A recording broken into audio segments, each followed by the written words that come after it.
السلام عليكم ورحمة الله وبركاته. اللهم صل وسلم وبارك على سيدنا محمد وعلى آله وصحبه وسلم. ازيكم عاملين ايه؟ يا رب تكونوا كويسين وفي احسن حال يا رب دايما ان شاء الله. كل سنة وانتوا طيبين حبايب قلب شيماء، ورمضان كريم يتعدى عليكم دايما الايام بالخير يا رب، اللهم امين يا رب العالمين. وحشتوني وحشتوني جدا جدا جدا. بصوا بقى، مش عارفة اقول لكم ايه وارجع لكم ازاي، بس انا رجعت. هو الفكرة ان انا رجعت. إيه الفيديو الاخير ده اللي هو كان اخر فيديو ليا من كام شهر ده انا همحيه من الوجود. بتاع اللي هو انا اخر فيديو ليا في القناة ده، وانا مش برجع في كلامي. ولكن الموضوع ليه تفاصيل كتير وحاجة، يعني مش هينفع نتكلم في الفيديو ده النهاردة في التفاصيل دي. ولكن انا حبيت ان انا اطل عليكم كده، ان انا اجي اصالحكم بفيديو. تمام، مشتريات رمضان كل سنة وانتم طيبين. يلا بينا ندخل على الفيديو وهنرغي بقى مع بعض. خدوا بالكم ان هيكون في، يعني الفيديو ده انا كملت الحاجات اللي كانت ناقصاني، كنت بقول لكم عليها في الفيديو. فهضم لكم الفيديوهين بقى دولت مع بعض عشان كده ابقى خلصت من المشتريات. خلاص يلا بينا. في لمتنا في جمله ماركت ب 23 جنيه، وجبت اللي هي الصغيره. وطبعا مش دول بس، ده جايبه حاجات تانية اهي. دي برضو المكرونه الاقلام او الفرن، دي برضو بنستعملها في حاجات كتير بقى، والمكرونه البشاميل والكلام ده. ودي اللي هي الاسباجيتي. وجبت كمان شعريه، كمان كيس شعريه. يبقى انا كده ايه، معايا كيسين شعريه كبار واتنين اقلام، واحده سباكيتي وواحده صغيره. ويعني الحمد لله رب العالمين، مش هنلحق اصلا كمان نستهلك كل ده، لان خدوا بالكم رمضان جاي 18/2، يعني هيبقى فاضل يعني حوالي اسبوعين والشهر يخلص. هنبقى داخلين على شهر جديد. فحابه برضو اقول لكم ان انتوا ما تضغطوش نفسكم قوي في مشتريات لرمضان. ان شاء الله باذن الله هيهل عليكم الشهر الجديد، هيكون لسه نص رمضان، فاهمني؟ فاللي ما لحقش يجيب حاجه في اول رمضان عادي نجيبها في نص رمضان والدنيا هتمشي. بلاش الضغطه مع المدارس مع الكلام ده. تمام. جبت بقى يا جماعه الرز. جبت روز جاردن. بيعجبني في روز جاردن ان هو رز مصري، اللي هو الرز البلدي بتاعنا. تمام، بياخد ميته مظبوطه وكده. علشان الرز اللي بيبقى مكتوب عليه بيبقى فيه كده، بس انا بصراحه مش فاكره الاسم قوي، كامولينو او حاجه زي كده. انا ما اعرفش، بحس ان هو بياخد ميه كتير يعني المهم يعني. فده ب 33 جنيه. فجبت 4 اكياس. بسم الله. تمام. انا العلبه عندي بتاعت الرز بتاخد 5 كيلو، فانا جبت بقى 4. المهم عشان الشيله برضو كانت تقيله عليا. الجبنه دي جبتها كده تنفع في التلاجة، يعني ايه، نحشي سمبوسه. احنا بنحب جدا السمبوسه بالجبنه. يعني مش عايزه اقول لكم رمضان المفروض نخرج نخس منه، لا احنا بنخرج تخنانين بسبب السمبوسه. فدول كده انا هجيبهم، يعني جبتهم احطهم كده في التلاجة في الدرج كده وهنساهم كأنهم مش موجودين. ينفعوا في اي حاجة. دي الواحدة يا بنات ب25 جنيه. تمام، دي 500 جرام. اكيد دي مش لبن طبيعي عشان نكون صراحة مع بعض، ولكن انتوا عارفين الحاجات دي برضو مفيش غير عنها في البيت. فطبعا سعرها حلو جدا، 25 جنيه. تمام. بس ايه تاني؟ طيب عايزه اقول لكم برضو هنا عشان نخلص من الكيس ده. ده بقى مش من جمله ماركت، ده ليدر، ده بجيبه من حد عندنا بتاع منظفات. آه، انا لسه كنت مفضيه كيس باهي اللي هو الكيلو. تمام، فهو لسه ما خدتش منه مرتين تلاتة. هحط عليه ده 2 كيلو ونص. على فكره ده 2 كيلو. امال هو ليه قال لي 2 كيلو ونص؟ طيب، ب85 جنيه. انا جايبه ب85 جنيه، بس المفروض ان هو كان قال لي 2 كيلو ونص، مش عارف. المهم يعني حلو جدا يا بنات على فكره، ما شاء الله. بالنسبه طبعا للغسالات العاديه هو بيقعد فتره كبيره. متهيألي ان في منه اوتوماتيك، الغسالات الاوتوماتيك. جبت بقى ده عشان نعمل ان شاء الله المطبخ. فريده مذيب دهون. عندي واحده جوه بس تقريبا فيها ربعها تقريبا، فانا زودت وجبت دي جايباها ب50 جنيه، مش عارفه ب50 او ب49. تمام. فقلت كده لم الدنيا بصراحة واجيب دي. بس انا مش هقول لكم ان السيترس يعني انا بالنسبة لي هو احسن حاجة. احسن حاجة بالنسبة لان هو الناس اللي عندهم حساسية زيي. السيترس دلوقتي الازازة عاملة اللي هي اللتر، عشان في سيترس حجمين، عاملة 80 جنيه. تمام. المناديل دي برضو جبتها، بس احنا فتحناها يعني كنا محتاجينها اول ما جينا. ماركة روز جاردن دي اكتر ماركة منتشرة في جملة ماركت، يعني في كل حاجة، يعني صلصة، رز، مكرونات. بس انا بصراحة مش بحب المكرونات بتاعت روز جاردن. ايه تاني؟ حاجات كتير، نسكافيه، حاجات كتير قوي. دي ب25 جنيه، فيها 500 منديل، شغالة يعني مش وحشة. وطبعا دي لا غنى عنها يعني برضو، يعني قبل رمضان كده هاتيلك بقى عشان لو في عزومة في حاجة، اخطفي لك كده واحدة ولا حاجة. وفي عرض بيبقى 3 مع بعض ب 72 جنيه، فهو في توفير 3 جنيه بس. تمام. جبت دي اللي هو الغيار بتاع ملمع الزجاج جلاسي. انا عندي هنا البخاخة اهي قربت تخلص. هي فين يا فريدة؟ اهي اهي اهي اهي، بصي عليا طيب اهي. تمام. دي بصوا فيها حبة قد ايه، فهفضي دي في دي وكده وتنفع. مش عارفة ليه يا بنات لما بجيب بتاعة الغيار واجي اركب البخاخة هنا ما بتركبش، مش عارفة، لازم افضي اللي هنا. المهم دي ب25 جنيه. وكان في اللي هما بيبقوا اتنين مع بعض، اللي هي واحدة معاها بخاخة وواحدة كده من غير بخاخة، كانوا الاتنين ب49 جنيه. ربنا يذكرني بالاسعار. جبت ايه تاني؟ سمنة روابي بطعم القشطة، دي 700 جرام ب75 جنيه. ايه ده؟ لا ده بيض لينا يعني مش لرمضان. ده بيض بنجيبه كده. في عبوات عندهم فيها 10، فيها 6، فيها 15، وفي طبعا اللي هي الكرتونة الكبيرة. دي دول قد ايه يا بنتي يا فريد؟ 10 دول ب49 جنيه. تمام. ايه بقى كده انا خلصت. الحاجه اللي انا جبتها من جمله ماركت. في حاجه تانية؟ في بقى حاجات بقى فاهمه، جايبين بقى جبت عصايه كده للمساحه. جابوا كان حاجات البنات كانوا جايبينها كده، كلوها في لانشون حطيته في التلاجة. بصوا بقى. جبت بقى الحاجه بتاعت رمضان بصراحه من ميامي، عشان ابقى صريحه بقى معاكم. في جمله ماركت اليميش ما عجبنيش خالص خالص. المشمشية القراصية يعني، لكن المشمشية خدي بالك قوي ان المشمشية ما تبقاش كده ناشفة كده قوي دي بتبقى متخزنة، معرفش بيبقوا مخزنينها ازاي من السنة للسنة. المشمشية الحلوة بتبقى ايه، لمعة كده وتحسي انها طرية وواضح انها انتاج السنة دي. فانا الصراحة جبت اليميش من سوبر ماركت ميامي اللي عندنا في البركة. ومعلش ان انا بتكلم بالتفاصيل دي عشان اكيد في ناس يعني بيبقوا في محيط منطقتي، فانا برضو ايه بفيدهم يعني.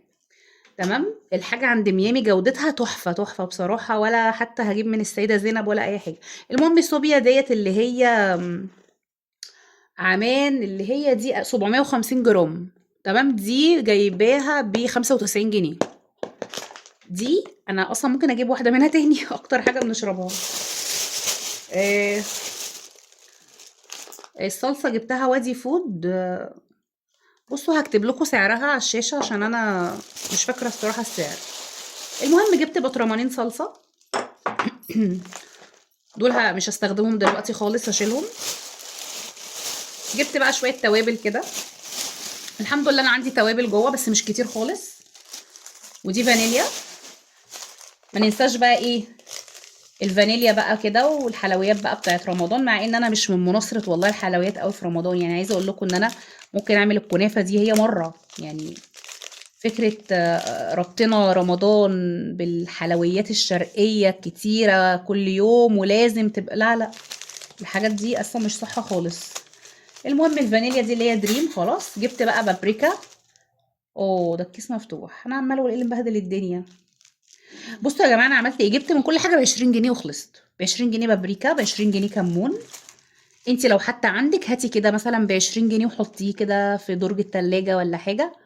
مش هيخسر معاكي عشان ما تقفيش على حاجة، لان طبعا الوقت في رمضان برضو بيبقى ضيق واحنا في شتاء مش بننزل كتير.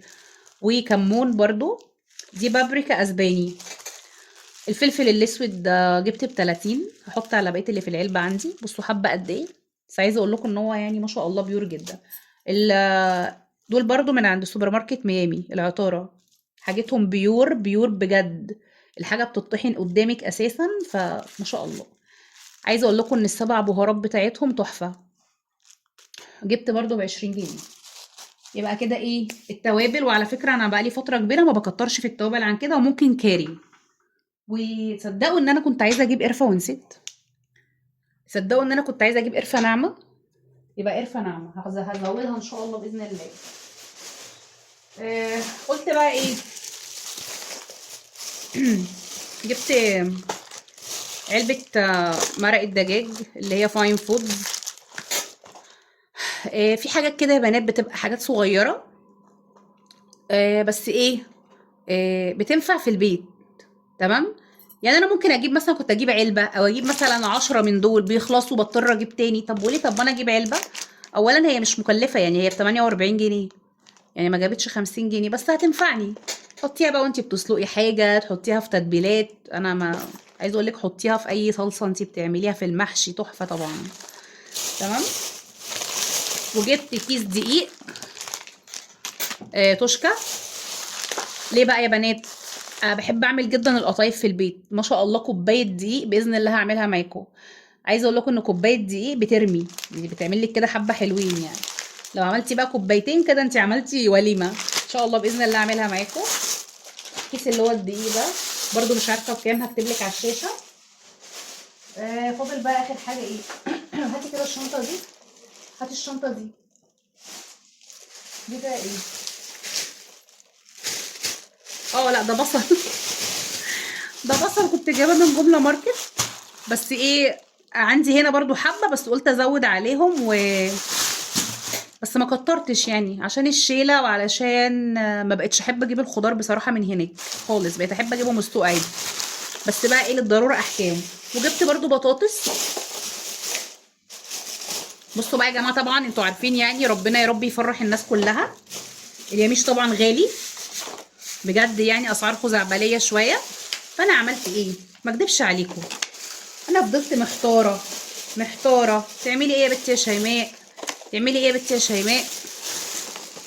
رحت عملت ايه بقى؟ قلت انا هعمل حاجه ايه جميله قوي. انا هجيب ب100 جنيه من كل حاجه. قلت له بص انا اقول لك على حاجه. هب 100 جنيه من كل حاجه ما عدا بس الزبيب. آه الكيلو بتاعه تقريبا ب220، فانا جبت ربع. تمام. عين الجمل، البندق، القراصية المشمشية، اللوز. كله كله جبت ب100 بس. فريدة جابت لكم البطاطس. كمان غالية البطاطس أصلا ب10 جنيه، في السوبر ماركت ب12 ونص. ليه ما تفهموش يعني. يلا غلطة ومش هتعود. بس كده يا حبايب قلبي، دي الحاجة. ناسيين حاجة يا فريدة؟ كل سنة وانتم طيبين ورمضان كريم. بصوا بقى. عايزة أجيب نشا سايبة. طب هقفل عشان الأذان وأجيلكوا تاني. بصوا يا بنات، عايزه اجيب ايه. عايزه اجيب نشا سايبه، وهجيب فول تدميس وفول اللي هو المدشوش. تمام. هو انا بدمس الفول دلوقتي بس كده، فول مدشوش وفول مش دي. نسيت الزيت. انا كنت جايبه زيت برضو اللي هو روز جاردن. شلتيها فين؟ المهم يعني يا بنات، زيت روز جاردن اللي هي اللتر صافي ب 66 جنيه. بصوا يا بنات، هو ده الزيت اللي بقول لكم عليه روز جاردن. على فكره تحفه جدا جدا. اولا مش انا استعملت على فكره منها، مش بيتبخر بسرعه. ملوش ريحه. خدوا بالكم قوي، الزيوت الرخيصه بيكون ليها ريحه في التحمير او في الاكل او كده. طب ولازمتها ايه ان انا اجيب زيت؟ اوكي ماشي رخيص، بس الاكل يبقى طعمه مش حلو. فخدوا بالكم من الموضوع ده. حبيت برضو ان انا اقول لكم. وعايزه اجيب بقوليات بقى. مثلا عايزه اجيب ايه، فاصوليا اللي هي البيضه. عايزه اجيب لوبيا. عايزه اجيب سمسم. حابه ان انا بصراحه اعمل الطحينه في البيت يعني. تمام. وعايزه اجيب ايه تاني. اللهم صل على سيدنا محمد. انا بس بقول لكم برضو عشان احنا ايه يعني نفتكر مع بعض يعني. وبرضو انتوا قولوا لي برضو، يعني قولوا لي كده ايه تاني ممكن من الاساسيات اللي لازم تبقى في البيت، لازم تبقى موجوده باستمرار الكلام دوت يعني. خلال رمضان كمان بالاخص يعني. اللهم صل وسلم وبارك على سيدنا محمد. مش عارفه ليه حاسه ان كان في حاجه في دماغي وطارت يعني. المهم ما علينا. عايزه اقول لكم ان انا لسه لحد اللحظه دي ما عملتش اي تفريزات خالص. طبعا التفريزات بتنفع جدا حتى لو حاجات بسيطه.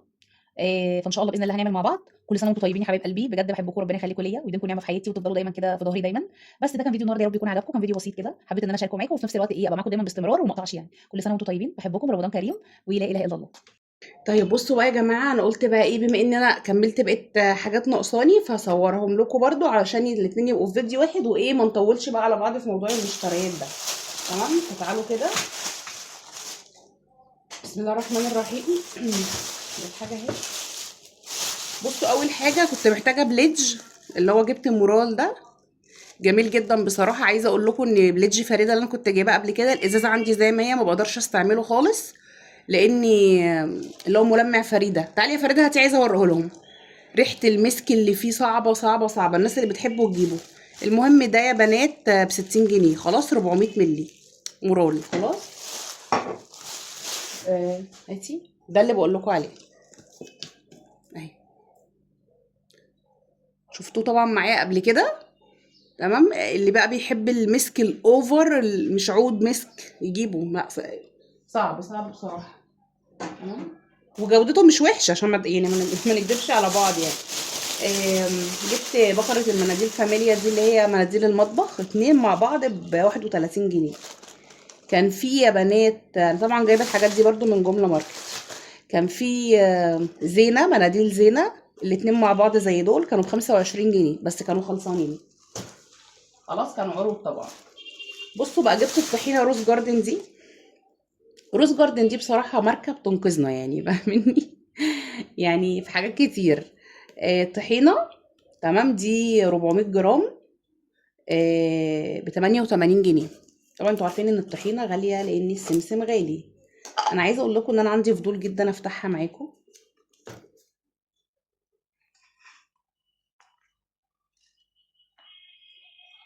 عايزه افتحها معاكم، وعايزه حد يا بنات يجي يجيب لي سكينه. طب لحد ما يجيبوا السكينه، جبت ازازه خل هارفست. اكتشفت اصلا ان الخل عندي خلاص. بصراحه انا بجيب خل هاينز. هاينز خل بتاع ده مركز، والازازه بتقعد معايا كتير جدا. ماشي، وفي انواع خل بتبقى عامله زي الميه ملهاش لازمه. دي ب15 جنيه. هات يا فيروز، كل دي يا فيروز. تعالوا نفتح كده، عايزه اشوف الطحينه، عايزه اشم ريحتها، عايزه اقيمها يعني. اوه، بسم الله ما شاء الله. انا اوريكم بس لونها.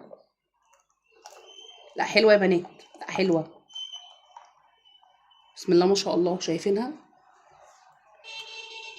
لا ريحتها تحفه بجد، بسم الله ما شاء الله.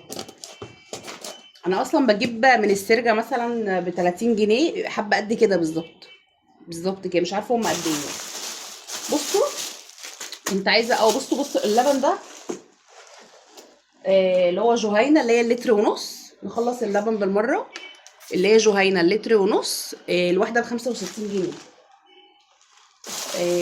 بصوا العلبتين دول مع، جبت اللبنيتا دول عشان الصوبيا طبعا. دول برضو اكنهم مش موجودين، هشيلهم كده عشان ابقى شاريه دماغي من الموضوع. اللي احنا اكتر حاجه زي ما قلت لكم بنشربها الصوبيا. الصوبيا اللي هو التمر باللبن، وكمان الخشاف بتاعنا العادي. اللبنيتا ده كان الكيس ب20 جنيه، بس ده اللي هو 400 مللي. تمام، ب20. وفي انواع تانية ارخص على فكره، الكيس ب18، بس انا مش بحبها قوي. اللي هي مش عارفه كان بالهنا تقريبا. خلاص كده تمام. ده اللبن. الملح بقى، انا بحب ملح كوكس بصراحه. بحب ملح كوكس، بيظبط معايا الدنيا يعني، بعرف اتحكم فيه. في ملح اسمه النور، اكيد انتوا بتشوفوه، اللي هو بتبقى علب برضو كده. الملح بتاعه اوفر قوي، عايزك تحطي منه حاجه بسيطه. المهم بقى، جبت ملح علشان قلت ايه افضي في العلبه اللي عندي وخلاص. خلاص جبت اللي هو الخير الكيس. هو الكيس يا فريده الملح ده كان بكام؟ بجنيه ونص تقريبا، يبقى انا بجنيه ونص اللي هو الكيس الصغير. تمام. طبعا باكيتة الملح اصلا على بعضها مش غاليه، بس الفكره ان انا ما عنديش مكان احط فيه. تمام. جبت كده ايه الملح. ادينا اهو يا بنات، انا مش بوريكم عشان اي حاجه. تمام، ادينا بنعرف اولا الاسعار، ثانيا وانت بتتفرجي على فيديو المشتريات بتفتكري حاجات برضو معايا، الله المستعان. تمام، جبت بصوا كيس. انا بقول لكم الفيديو ده برعاية روز جاردن. ده ب25 جنيه سكر. وجبت الصقر برضو ب25 جنيه. بس مش عارفه ليه الرز عند ميامي اللي هو في البركه، الرز ايه اللي انا بقوله ده، السكر غالي، مش عارفه ليه ب33 جنيه. ما الرز، ما السكر رخيص اهو. خلاص كده اهو، يبقى كده خلاص. نخش بقى على نجيب ايه الاول. طيب، جبت يا بنات لوبيا روز جاردن برضو. تمام. فكره الاكياس المغلفه دي بتريح كتير. الكيس ده انا هقول لكم استنوا، 500 جرام صافي ب30 جنيه. تمام. جبت اللوبيا وجبت عدس اللي هو ده. بصوا عملنا بقى ما عملناش، العدس ده لازم يبقى في بيتك باستمرار. العدس اللي هو سواء اللي هو العدس اللي هو الاسود او اللي هو بجبه او العدس الاصفر، ده برضو 500 جرام برضو ب30 جنيه. صدقوا مش عارفه ده ب30 او ده ب28 تقريبا، هو في الرينج ده. جبت يا بنات فول التدميس الكيلو ب54 جنيه، جبت نص كيلو عامل 26 جنيه. وجبت نص ربع مدشوش واحطه عليه، الكيلو ب44، دول ب10 جنيه. قلت له هات ربع. خلاص يبقى كده ادي الفول، هعمله ان شاء الله باذن الله مع بعض باذن الله. تمام. قلت لكم ان انا عايزه اجيب النشا، الحمد لله جبتها. الكيلو ب30. لا ما انا مش هفصل الفيديو، سامعين الصوت اللي ورايا ده؟ الكيلو ب38 جنيه. جبت نص كيلو وحط لي ب19. تمام. ده النشا، يبقى كده النشا اهي. وجبت كمان البقسماط ده فيجيتار متبل. ده يا بنات فيجيتار متبل. الكيلو بتاعه ب44 جنيه. جبت النص ده ب23 ونص. تمام. بصوا بقى، عايزه اقول لكم على حاجه، ان انا ماليش في قمر الدين خالص خالص. يعني انا بحب اكل المشمش يا بنات اللي هو الفاكهه في الموسم بتاعها، لكن ماليش في قمر الدين، ولا بحب اكل قمر الدين ولا بحب اعمله. وعندي هنا برضو في البيت ولا بحب عصير المشمش ولا معرفش، ما عندي مشكله مع الحاجه المززه. المهم دي لفه المفروض انها قمر الدين بدر الدين بقى، بس دي بقى مانجا. في بقى مانجا وفي جوافه وفي بقى طبعا مشمش زي ما احنا. ب65 جنيه. عايزه اقول لكم انها طريه جدا وجميله، وشكلنا كده هناكلها قبل رمضان اصلا. دي ب65 جنيه يا بنات. نفصل عشان الاذان ونكمل.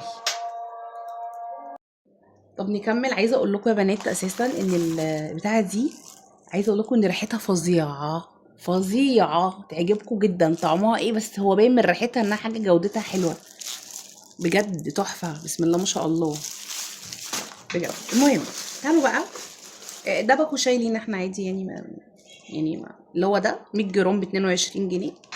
تمام. مش لرمضان يعني ولا حاجه.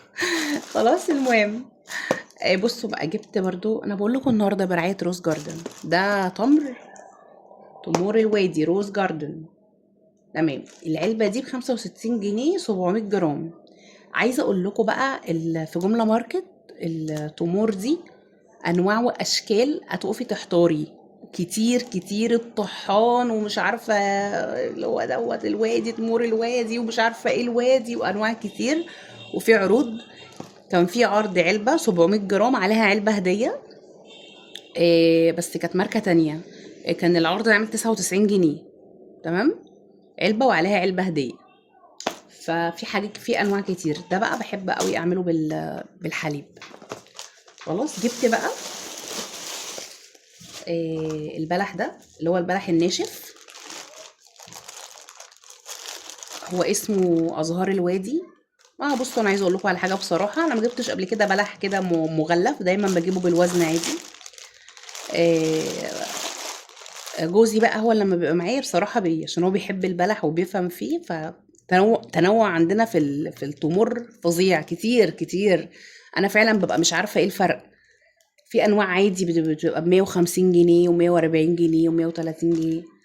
فالمهم، فانا بقى عشان نعدي الدنيا في شهر المدارس اللي احنا مش عارفين له ملامح ده، جبت الكيس ده يا بنات تمن ب 38 جنيه.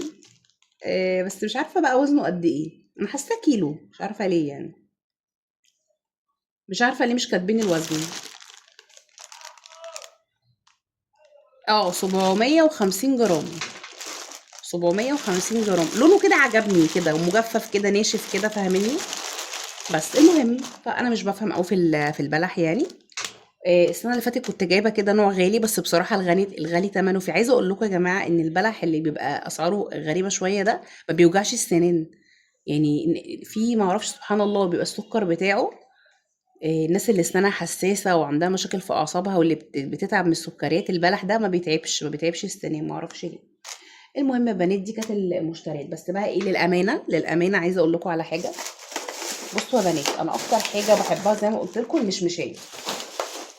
انا طبعا مش هنضحك على بعض، في الفيديو الاولاني قلت لكم ايه؟ قلت لكم ان انا المشمشيه او الحاجات في جمله ماركت ما عجبتنيش. تمام. بصوا بقى، انا عايزه اوريكم الفرق بين المشمشيه الغاليه، تمام، عشان انتوا برضو ليكوا انتوا، تمام، وبين اللي هي ارخص. بصوا، انا عايزه اوريكم الفرق. بسم الله الرحمن الرحيم. اهو يا بنات، اتكلم بقى ولا كل حاجه واضحه؟ انا جبت كده آه الكيلو بتاع دي ب 380 جنيه. 300، واخدين بالكم انتوا؟ انا بس اشوف باينه ولا لا. ب 380 جنيه يا بنات. ودي ب 660 جنيه كيلو. الله المستعان على اللي احنا فيه حرفيا. يا جماعه، في ازمه في المشمش او حاجه، مش عارفه فيه. تمام. فانا قلت لكم ان انا قلت له اديني من كل حاجه 100 في المقطع الاولاني. وفعلا حقيقي. دي جبت منها تمن. خلاص. فالمهم قلت اجيب لي بقى، معلش عشان برضو الدنيا تمشي معايا، وفي نفس الوقت احنا بنحب المشمشية. هي دي لما تنفش في المية يعني هتكبر شوية. بس خلينا نتفق ان مفيش مقارنة. بس انا مش هقدر اقضي رمضان من غير مشمشية. يعني احنا يعني نعتبر بناكلها في رمضان. فبقى عندي بس الحبة الحلوين الجمال دول. تمام. ده مع ده مع ده مع ده ان شاء الله باذن الله ربنا بيبارك. والله العظيم ساعات اول رمضان ببقى جايبه حاجات قليله، بسبب برضو غلاء الاسعار اللي احنا فيه ده. حاجه غريبه جدا، رمضان بيخلص والاقي حاجات لسه موجوده في التلاجة. مش عارفه ازاي، ده البركه بتاعت ربنا. بسم الله ما شاء الله. مش عارفه ازاي، مش حد بيحصل كده معاه. تلاقي رمضان خلص والحاجه اللي انت كنت حاساها تبقى قليله تلاقيها رمضان خلص وهي لسه موجوده معاكي. بسم الله ما شاء الله، بجد شهر الخير. كل سنه وانتم طيبين يا بنات، رمضان كريم. طولت عليكم وبحبكم جدا. يلا قولوا لي كده رايكم ايه. وقولوا لي كده لو في حاجه ناقصاني. على فكره انا عايزه اقول لكم على حاجه، انا في حاجه نسيت اوريها لكم. لا لا، ده انا شاطره قوي قوي قوي. بصوا بقى، انا كنت يعني محتاجه كزبره جافه، اكتشفت انها قربت تخلص، فجبت الكزبره. يلا ادينا بنفكر بعض. الكيلو بتاعها يا بنات ب100، لا حسب عشان الاضاءه يا فيروز، ب110. فانا جبت ب20 جنيه. بصوا ما شاء الله، حبه قد ايه. تمام. جميله جدا. وثواني يا فيروز. وجبت قرفه، كنت عايزه اجيب القرفه قلت لكم صح. الكيلو بتاع القرفه ب240 جنيه. دول ب20 جنيه بيقعدوا معايا كتير جدا. عايزه اقول لكم جبنا حاجه تانية من جمله ماركت في الطاول. دول بس. لا لا، البابريكا دي جبتها. بس كده يا بنات، بس خلاص. كل سنه وانتم طيبين، رمضان كريم. يلا بقى مستنيه رايكم في التعليقات، ولو في حاجه ناقصه قولوها لي. كل سنه وانتم طيبين، بحبكم جدا جدا جدا، ولا اله الا الله، مع الف سلامه.